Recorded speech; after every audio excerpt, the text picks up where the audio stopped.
Aladin und die Wunderlampe, Kapitel 2. Nachdem auf solchen Wanderungen manche reizend Fleckchen sich dem Jungen erschlossen, führte sein Begleiter auf nie zuvor betretenen Pfad ihn eines Morgens weit und weiter, aufwärts und abwärts, krumm und grad. Bald war kein menschlich Wesen rings und auch kein Haus mehr zu entdecken, doch unaufhaltsam weiter ging's. Schon türmte hinter öden Strecken sich des Gebirges steile Mauer, das Tal von Felsen eingezwängt, ward allgemach zur Schlucht verengt, und endlich von des Marsches Dauer erschöpft, hätt Aladin sich gerne zur Rückkehr wieder umgewandt. Sein Oheim aber sprach: Halt stand! Ist unser Ziel doch nicht mehr ferne, noch ein paar Schritte durch das Tal, was ich sodann dir zeigen werde, das wirst auf der gesamten Erde du nicht erspähen zum zweiten Mal. So setzten ihren Weg sie fort und kamen bis zu einem Ort, den riesenhafte Felsenwälle allseitig schienen zu verrammeln. Der Oheim rief: Wir sind zur Stelle. Er hieß ihn trocknes Reisig sammeln, schlug Feuer, das bald lustig sprühte, warf Räucherwerk aus einer Düte hinein und murmelte dann leise. Sobald sich Qualm und Schwefelduft verbreiteten in dichtem Kreise, seltsame Formeln in die Luft. Da gab's ein Krachen und ein Beben, als stürzten Erd und Himmel ein. Zutage trat ein Quaderstein und in der Mitte dran zum Heben ein Ring aus Eisen. Aladin, von Angst geschüttelt, wollte fliehen. Der Oheim aber hieb sogleich ihm einen solchen Backenstreich, dass ihm der Kopf geriet ins Wackeln, und sprach: Mein Sohn, ich bin dir jetzt als zweiter Vater vorgesetzt. Kein Sträuben duld ich und kein Fackeln. Gehorch mir, und du wirst erproben, wie sehr dir's frommt.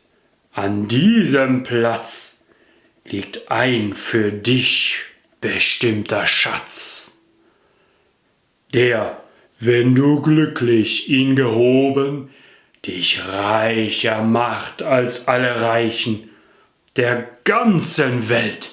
Den Quaderstein darf niemand außer dir allein berühren, dir nur wird er weichen.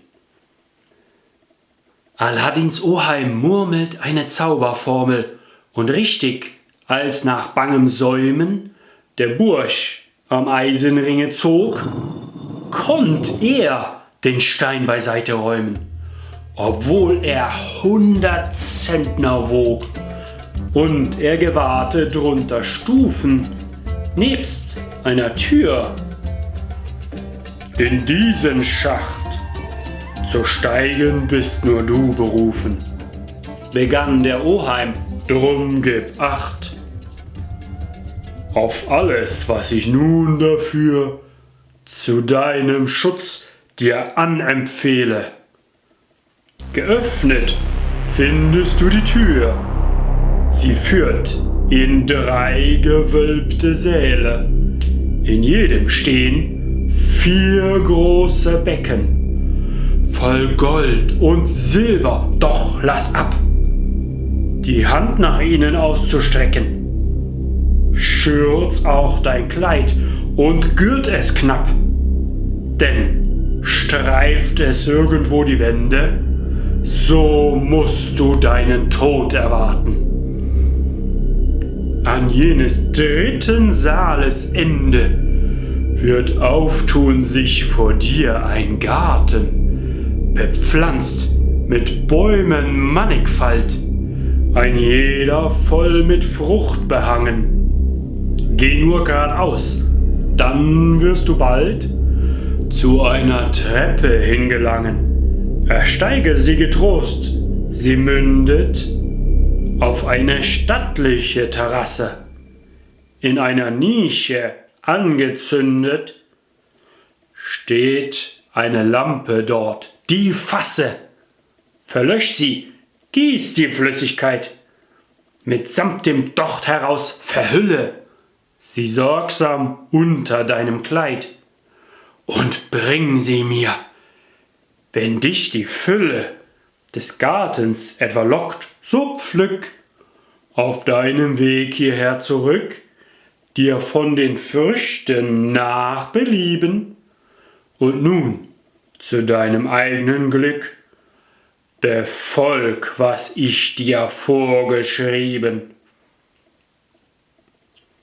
Er steckte noch für jeden Fall ihm einen Ring an seinen Finger.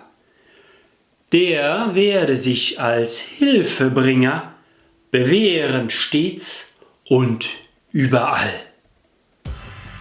So stieg denn Aladdin hinunter.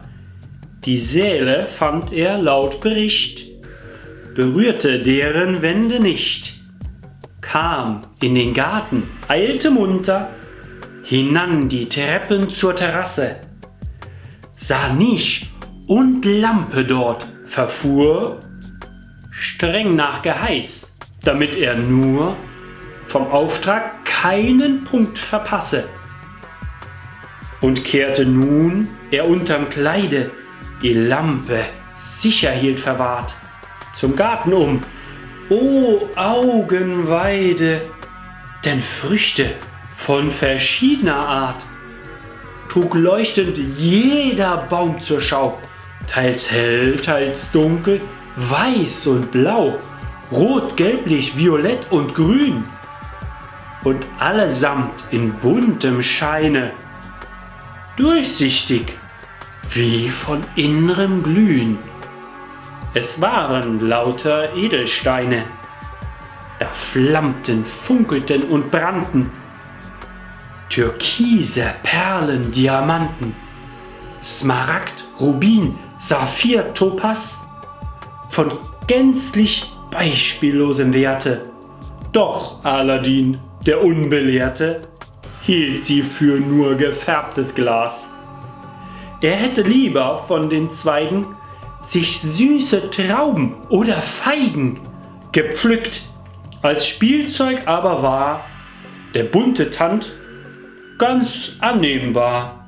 Drum nahm er sich von jeder Sorte, so viel er in die Taschen zwang, schritt die 3 Säle sacht entlang und kam zurück zur Eingangspforte.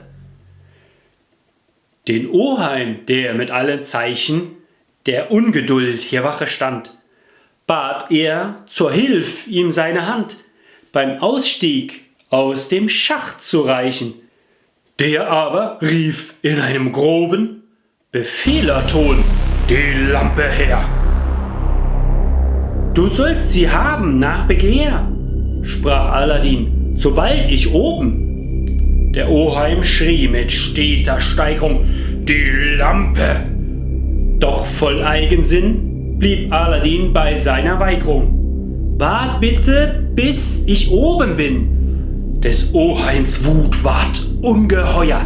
Schnell goss er Räucherwerk ins Feuer, indem er eine Formel schnaubte.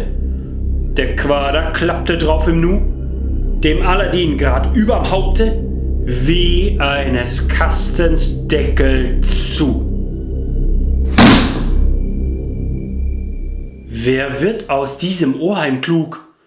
Ein Bruder Mustafas? Behüte! Verwandtschaft, Rührung, Herzensgüte? Was samt und sonders lug und trug? Ein Zauberer war's, nicht hier geboren. Nein, fern in Afrika daheim und hatte diesen Vogelleim aus gutem Grund sich auserkoren.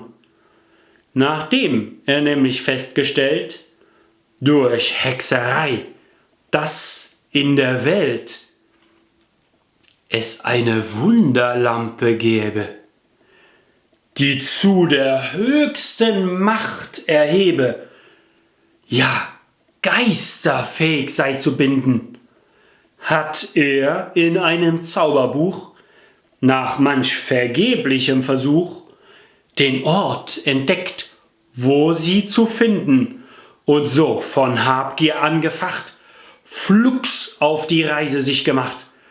Doch weil ihm ein Gesetz verwehrte, selbst in das Schatzgewölb zu dringen, deswegen war vor allen Dingen er einem Werkzeug auf der Fährte, das ihm dazu geeignet schien. Sein Auge fiel auf Aladdin, als einen unerfahrenen Knaben, wenn ihm die Lampe der geschafft, dann durch der Zauberformelkraft wollt er lebendig ihn begraben, damit er nichts davon verriete. Und nun, gescheitert war der Plan, die jahrelange Müh vertan, statt des Gewinnes eine Niete. Vorzeitig hatte ja sein Zorn auf immerdar den Wunderborn mitsamt der Lampe zugeriegelt, und alle seine Kunst und List hätt ihn kein zweites Mal entsiegelt. So mit sich selbst in argen Zwist, von Grimm gefoltert und von Scham, vermied er's, länger zu verweilen, und reiste wieder 1000 Meilen dahin zurück, woher er kam. Ende Kapitel 2.